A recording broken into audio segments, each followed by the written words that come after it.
తమిళనాడులో star hero TVK అధ్యక్షుడు విజయ్ ఎన్నికల ప్రచార సభలు అతని అభిమానుల ప్రాణాలు తీస్తున్నాయి. పార్టీ పెట్టిన దగ్గర నుంచి ఏదో ఒక విషాదం నెలకొంటూనే ఉంది. విజయ్ సెప్టెంబర్ 13 నుంచి ప్రచార సభలు మొదలు పెట్టాడు. అది కూడా శనివారాల్లోనే ప్రచారం చేస్తానని చెప్పాడు. అది మళ్ళీ సాయంత్రం పూట, అంటే ఆ తర్వాత రోజు సండే కాబట్టి జనం తెగ వస్తారనేది ఆయన ఆలోచన. అయితే విజయ్ కున్న ఫాలోయింగ్ కి ఎక్కడైనా ఎప్పుడైనా అభిమానులు వస్తారు. ఎందుకంటే ఫ్యాన్స్ గుడ్డి వాళ్లే కాదు, వెర్రి వాళ్ళు కూడా. ప్రాణాలకు తెగించి మరి హీరోల సినిమాలను చూడాల్సిన అవసరం లేదు. వాళ్ళు కూడా మనలాంటి మనుషులేనన్న సోయిలేని వెర్రి వాళ్ళ వల్లే కొన్ని అనర్థాలు జరుగుతూ ఉంటాయి. ఎంత జరుగుతున్నా కూడా విజయ్ జాగ్రత్తలు తీసుకోవడం లేదు. ఆయన శనివారాల్లో 2 జిల్లాల్లో ప్రచారం చేస్తున్నాడు. సరిగ్గా సెప్టెంబర్ 27న నామక్కల్లో ఉదయం పూట ప్రచారం చేశాడు. ఆ తర్వాత కరూరులో మీటింగ్, వేలుసామీపురంలో విజయ్ సభ ఉంటుందని ముందే అనుమతి కూడా తీసుకున్నారు. కానీ ఆయన అనుమతి తీసుకున్న సమయానికి వచ్చిన సమయానికి మధ్య తేడా 7 గంటల పైనే. విజయ్ వ్యక్తిగత టీం మధ్యాహ్నం 12 గంటల వరకే వస్తాడని ప్రచారం చేశారు. అయితే అభిమానులేమో ఉదయం 10 గంటల నుంచే రావడం మొదలు పెట్టారు. కానీ ఆ తర్వాత విజయ్ ఎంతసేపటికి రావడం లేదు, అభిమానులు ఇక్కడ కదలడం లేదు. అదిగో వస్తున్నాడు, ఇదిగో వచ్చేస్తున్నాడంటూ రాత్రి వరకు అభిమానుల జీవితాలతో ఆడుకున్నాడు విజయ్. వాస్తవానికి చెప్పిన సమయం కంటే ఆలస్యంగా రావడం మన దేశంలో ఓ దరిద్రపు ట్రెండ్. విజయ్ కూడా అదే వంట పట్టించుకున్నాడేమో. రాత్రి 7 గంటలకు విజయ్ సభాస్థలికి వచ్చాడు. ఆయన బౌన్సర్లు ఫ్యాన్స్ ని మనుషుల్లా కాదు కుక్కల్లా నెట్టేస్తూ వచ్చారు. బూటు కాలతో తొక్కేస్తున్నారు. రాత్రి 7:30కు వాహనం పైకెక్కాడు విజయ్. అభిమానులు ఇసకేస్తే రాలనంత మంది వచ్చారు. ఎందుకంటే విజయ్ కున్న క్రేజ్ అలాంటిది. ఏది దొరికితే అది అభిమానులు ఎక్కడ మొదలు పెట్టేశారు. కొంతమంది బిల్డింగ్లు ఎక్కారు, ఇంకొంతమంది దగ్గరలో ఉన్న చెట్లు ఎక్కేశారు. కొంతమంది అభిమానులు ఎక్కిన చెట్ల కొమ్మలు విరిగి కింద పడ్డారు. దీంతో అలజడి మొదలైంది. ఆ తర్వాత విజయ్ సన్నిహితుడు ఓ పాప మిస్ అయిందని పేరుతో సహా ప్రకటించమని చెప్పాడు. దీంతో విజయ్ మైక్ లో పాప గురించి అనౌన్స్ చేస్తూ ఉన్నాడు. మరోవైపు విజయ్ ప్రసంగం మొదలు పెట్టగానే ఒక్కసారిగా జనం తోసుకుంటూ వచ్చేశారు. అంతే, భారీగా తొక్కెసలాట మొదలైంది. దీంతో మహిళలు పిల్లలను మగవారు తోసుకుంటూ ముందుకు సాగారు. ఏం జరుగుతుందో ఎవరికి అర్థం కాలేదు. ఇక అంతకుముందే విజయ్ కాన్వాయ్ సభ దగ్గరకు వచ్చేందుకు పోలీసులు లాఠీచార్జ్ చేశారు. దారి ఇవ్వకపోవడంతో కూడా కాస్తంత తొక్కెసలాట జరిగింది. ఆ తర్వాత ఏం జరిగిందో కూడా తెలియదు. ఒక్కసారిగా జనమంతా కూడా విజయ్ వ్యాన్ వైపు వచ్చేశారు. తమ హీరోని దగ్గర నుంచి చూడాలనుకున్నారు. ఆవేశంలో ముందుకొచ్చారు. ఆ తర్వాత భారీగా తొక్కెసలాట జరిగింది. జనం హాహాకారాలు మొదలు పెట్టారు. చాలా సేపటి తర్వాత కానీ విజయ్ టీం గుర్తించలేదు. ఆ తర్వాత తొక్కిసలాట జరుగుతుందని గ్రహించి విజయ్ స్పీచ్ ఆపేశాడు. ఆ తర్వాత అభిమానులే కింద పడ్డ వారిని చేతులపైకి ఎత్తుకొని పక్కకు తీసుకెళ్లాల్సిన పరిస్థితి ఏర్పడింది.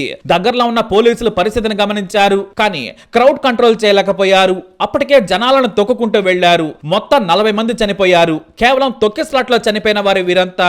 అంబులెన్స్లు కూడా కదలలేని పరిస్థితి ఏర్పడింది. తమ పిల్లల శవాలను చేతుల మీద ఎత్తుకుని ఆసుపత్రులకు పరిగెత్తారు తల్లిదండ్రులు. అలా వెర్రి అభిమానం వారి ప్రాణాలు తీసింది. ఈ ఘటన దేశవ్యాప్తంగా సంచలనం సృష్టించింది. విజయ్ కొన్న క్రేజ్ ను బట్టి ఆయన పెద్ద ప్లేస్ ను సభకు ఎంచుకోవాలి. కానీ ఆయన 10,000 మంది వస్తారని అనుమతి తీసుకున్నాడు. ఇరుకైన ప్రదేశంలో పెట్టాడు. వాస్తవానికి ఎంతమంది వస్తారనేది ఇంటెలిజెన్స్ చూసుకోవాల్సిన విషయం. నిజంగా ఎక్కువ మంది వస్తారని తెలిస్తే విజయ్ ని హెచ్చరించాలి. కానీ వాళ్ళేమీ పట్టించుకోలేదు. ఎందుకంటే విజయ్ కు చెడ్డ పేరు వస్తే డిఎంకే కు లాభం జరుగుతుంది అని. ఇటు విజయ్ కి ఆయన టీముకు గానీ రాజకీయ సభలు పెట్టిన అనుభవం లేదు. ఆయనకున్న క్రేజ్ ఎంత బేకరంగా ఉంటుందో తమిళనాడులో ఆయనకైనా తెలిస్తే బాగుండేది. పైగా వారాంతరాల్లో రాజకీయం కుదరదు. నేను వీకెండ్ లో వస్తానని విజయ్ చెప్పుకోవటం మూర్ఖత్వం. రోజంతా వారం పొడవుతా ప్రతి ప్రాంతానికి నేను వస్తానని చెబితే సరిపోయేది. అలా కాకుండా ఆయన చేసిన పొరపాటుతో 40 మంది ప్రాణాలు కోల్పోయారు. మరో 50 మంది తీవ్ర గాయాల పాలయ్యారు. పోలీసులు కేవలం 500 మందిని భద్రత కేటాయించారు.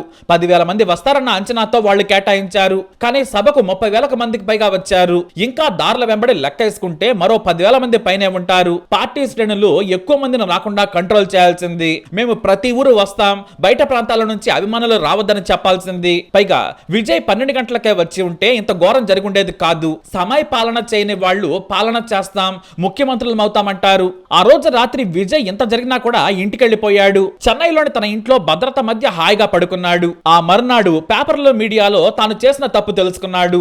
నా హృదయం మొక్కలైంది, నేను భరించలేని దుఃఖంలో ఉన్నాను. కరూరులో నా ప్రియమైన వారు చనిపోయారు. చనిపోయారు, వారికి సానుభూతి తెలియజేస్తున్నానని ఓ ప్రకటన విడుదల చేశాడు. ఆ తర్వాత చనిపోయిన కుటుంబాలకి 20 లక్షలు, గాయపడిన వారికి 2 లక్షల చొప్పున ఇస్తానని ప్రకటించాడు విజయ్. ఇది తమకు కోలుకోలేని నష్టం, తాను దుఃఖాన్ని మోస్తున్నానని చెప్పాడు.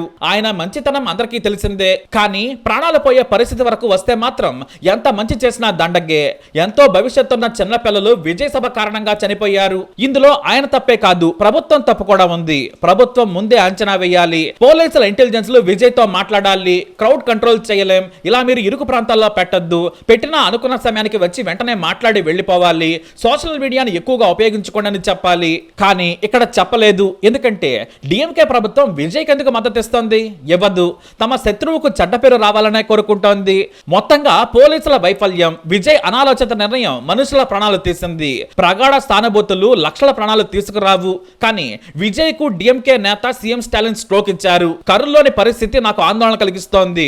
కరూరులో సాధారణ పరిస్థితులు వచ్చే వరకు పోలీసులు జాగ్రత్తగా ఉండాలని సీఎం స్టాలిన్ సూచించారు. ఆ తర్వాత ఆసుపత్రికి వెళ్లి బాధితులను స్టాలిన్ పరామర్శించారు. మృతులకు 10 లక్షలు, క్షతగాత్రులకు 1,00,000 చొప్పున పరిహారం ప్రకటించారు. అంటే విజయ్ ని మొత్తానికి వెర్రి పాపన చేసేశారు సీఎం. నిజమైన రాజకీయ దెబ్బలు ఇలాగే ఉంటాయి. మరి విజయ్ చేసిన పాపానికి మేము కూడా మీకు అండగా ఉన్నామని డిఎంకే అధినేత స్టాలిన్ తమిళనాడు ప్రజలకు సెంటిమెంట్ తో పొలిటికల్ దెబ్బ కొట్టారు. అలా అసలైన పొలిటికల్ పర్చించింది డిఎంకే. విజయ్ చేసిన తప్పును రాజకీయంగా వాడుకుంటోంది. పోలీసులు విజయ్ పై కేసు నమోదు చేశారు. ఎఫ్ఐఆర్ లో సంచలన విషయాలను రాశారు. ఎందుకంటే విజయ్ పోలీసుల అనుమతి తీసుకుంది ఉదయం 9 గంటలకి. భారీగా జనం వచ్చేశారు. ట్రాఫిక్ స్తంభించింది. మొత్తం కరూరు విజయ్ అభిమానులతో నిండిపోయింది. విజయ్ మాత్రం ఉదయం బ్రేక్ఫాస్ట్ లంచ్ చేసుకుని వేరే మీటింగులు చూసుకొని రాత్రి 7 గంటలకు వచ్చాడు. దానివల్ల ప్రజలు అలసిపోయారు. నీళ్లు ఆహారం కూడా లేవు. జనం రావాలి, తన క్రేజ్ ప్రత్యర్థులకు తెలవాలన్న ఉద్దేశంతోనే కావాలని ఆలస్యంగా వచ్చాడనేది డిఎంకే మాట. ఎఫ్ఐఆర్ లో కూడా అదే ఉంది. విజయ్ కావాలని ఆలస్యంగా వచ్చాడు. విజయ్ షెడ్యూల్ కు భిన్నంగా సభలు పెట్టాడు. ట్రాఫిక్ స్తంభించింది. చిన్నపిల్లలు, స్కూల్స్, ఆసుపత్రులు, వ్యాపారాలు, ఇలా ప్రతి వర్గం ఆయన నిర్లక్ష్యం కారణంగా అంతరాలు ఏర్పడ్డాయి. అనుమతి లేని చోట ఆయన ఆగాడనేది పోలీసుల మాట. 7 గంటలకు విజయ్ రావడంతో తాము జనాలను కంట్రోల్ చేయలేకపోయాం. కనీసం విజయ్ టీం కానీ విజయ్ కానీ అభిమానులకు మంచినీళ్లు కూడా ఏర్పాట్లు చేయలేదు. ఇక భోజనాల సంగతి దేవుడెరుగు, ఇష్టారీతన వ్యవహరించారని పోలీసులు రిపోర్ట్ లో రాసుకొచ్చారు. అయితే డిఎంకే అధినేత ఆసుపత్రికి వెళ్లి వచ్చిన తర్వాత విజయ్ టీం కు ఇంకా దెమ్మ తిరిగిపోయింది. ఆ రోజు విజయ్ బస్ ఎక్కగానే కరెంటు తీసేశారు, అందుకే తొక్కిసలాట జరిగిందని టీవీకే పార్టీ ప్రభుత్వాన్ని విమర్శించింది. కానీ విద్యుత్ సంస్థ మాత్రం కాసేపు కరెంటు తీయాలని కోరింది. కానీ మేము కరెంటు తీయలేదు, విజయ్ ఏర్పాటు చేసుకున్న జనరేటర్లు సరిగ్గా పనిచేయలేదని విద్యుత్ సంస్థ ఆరోపణలు చేసింది. అసలు విజయ్ టీం కరెంట్ ఎందుకు తీయమని చెప్పిందనేది ఎవరికి అర్థం కాని ప్రశ్న. ఇక ప్రభుత్వం జ్యుడిషియల్ ఎంక్వైరీకి ఆదేశించింది. ఏదో జరిగిపోతుందని హీరో విజయ్ అయితే భయపడ్డాడు. వెంటనే హైకోర్టును ఆశ్రయించేశాడు. తమ మీటింగ్ పై ఏదో కుట్ర కోణం ఉంది, తమకు చెడ్డ పేరు రావాలని కుట్ర చేశారు, స్వతంత్ర దర్యాప్తు చేయాలని హైకోర్టులో పిటిషన్ వేశారు హీరో విజయ్. అయితే విజయ్ కు రాజకీయ ఆలోచనలు, ప్లానింగ్ మొదటి నుంచి ఉన్నాయి. తాను ఇంటి నుంచి సైకిల్ మీద వెళ్లి ఓటేసి వస్తాడు. పోలీసులకు సమాచారం ఇవ్వకుండా రాత్రి సమయాల్లో బైక్ మీద అభిమానులు ఇంటికి వెళ్తాడు. ఇలా 1 కాదు 2 కాదు, బాధ్యతారహితంగా ఎన్నోసార్లు విజయ్ వ్యవహరించాడు. ఇక తన అభిమాన సంఘాలను కూడా రెచ్చగొట్టేలా ఎంకరేజ్ చేస్తూ ఉంటాడని కూడా రూమర్ ఉంది. ఒక హీరో అభిమాన సంఘాలను తన సొంత సంస్థల్లా పెంచి పోషిస్తూ ఉన్నాడు. తన హీరోయిజాన్ని వాడుకుంటూ ఒక్కో మెట్టు ఎక్కుతూ ఇలా రాజకీయ పార్టీ పెట్టే వరకు ఎదిగాడు. ఈ రోజు కోసం ఆయన 25 ఏళ్ల సినిమా కెరీర్ ను వాడుకుంటున్నాడు. అభిమాన సంఘాలు, సాయం పేరిట స్టంట్లు, ఇలా ఒకటేంటి ఎన్నో చేసి పార్టీ పెట్టాడు విజయ్. ఆయనకున్న క్రేజ్ కి ఓట్లుగా మారితే మాత్రం కళ్ళు మూసుకొని ముఖ్యమంత్రి అయిపోతాడు. కానీ రాజకీయం వేరు, సినిమా హీరో అవడం వేరనేది తెలుసుకోవాలి. ఎందుకంటే అవతలి వైపు ఉద్దండుడైన స్టాలిన్ ఉన్నారు. కాబట్టి విజయ్ జాగ్రత్తగా అడుగులేయాలి. అలా వేయక ముందే తనకి, తన పార్టీకి, తన అభిమానుల శవాల రక్తం చేతికంటించుకున్నాడు.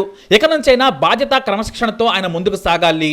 లేదంటే సినిమా హీరో లాగే ఉంటాను, తొడలు కొట్టేస్తాను, ఇష్టం వచ్చినట్లు చేస్తానంటే మెల్లిగా తాను తీసుకున్న గోతులే తానే పడతాడు.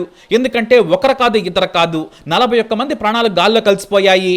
మరో 50 మందికి పైగా ఆసుపత్రిలో చికిత్స పొందుతున్నారు. దీనంతటికీ కారణం ఒక్కరే, ఆయన చేసిన నిర్ణయం. మరి దీనిపై మీరేమంటారు? మీ అభిప్రాయాన్ని కమెంట్ ద్వారా తెలియజేయండి. ఈ వీడియో అప్డేట్స్ కోసం మా ఛానల్ ఫాలో అవ్వండి. అలాగే తప్పకుండా సబ్స్క్రైబ్ చేసుకోండి.